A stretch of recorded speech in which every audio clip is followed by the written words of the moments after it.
नमस्कार, स्वागत आहे तुमचे आमच्या चॅनलमध्ये। आवाज महामुंबईचा, शोध बातमीचा, कौल मनाचा। चला तर मग आमचे चॅनल शेअर करा, लाईक करा आणि सबस्क्राइब करा। धन्यवाद। सावित्री नदीला पूर, नदीकाठच्या गावांना सतर्कतेचा इशारा। पोलादपुरात 124 मिलीमीटर पावसाची नोंद। पोलादपूर तालुक्यात कालपासून सुरू असलेल्या धुव्वाधार पावसाने गेल्या 24 तासात 124 मिलीमीटर पावसाची नोंद झाली आहे।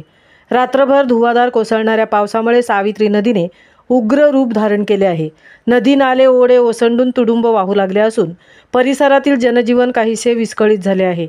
महाबळेश्वर घाटमाथ्यावर जोरदार पर्जन्यवृष्टी सुरू असल्याने सावित्री नदीच्या पाणी पातळीत वाढ होण्याची शक्यता वाढीस लागली आहे। सावित्री नदीचा पाणी पातळी झपाट्याने वाढत असून सावित्री नदी दुथडी तुडुंब भरून अशी वाहत आहे। नदीलगतच्या गावांना सतर्कतेचा इशारा प्रशासनाने दिला आहे।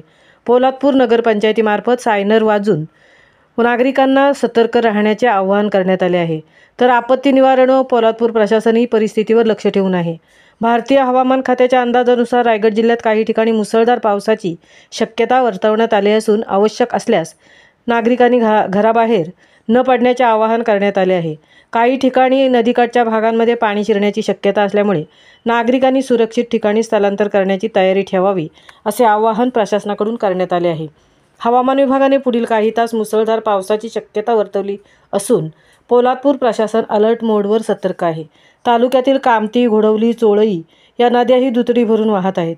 शुक्रवार रोजी सकाळपासूनच दमदार पावसाने सुरुवात केली असून या पार्श्वभूमीवर आपत्ती व्यवस्थापन पथक आणि स्थानिक प्रशासन घटनास्थळी तैनात असून कोणतीही दुर्घटना टाळण्यासाठी प्रयत्नशील आहेत। नागरिकांनी अफवांवर विश्वास न ठेवता अधिकृत सूचनांचे पालन करावे असे आवाहन पोलीस आणि आपत्ती निवारण महसूल प्रशासनाने केले आहे। आवाज महामुंबईचा चॅनलसाठी धनराज गोपाळसह तृप्ती भोईर, पोलादपूर।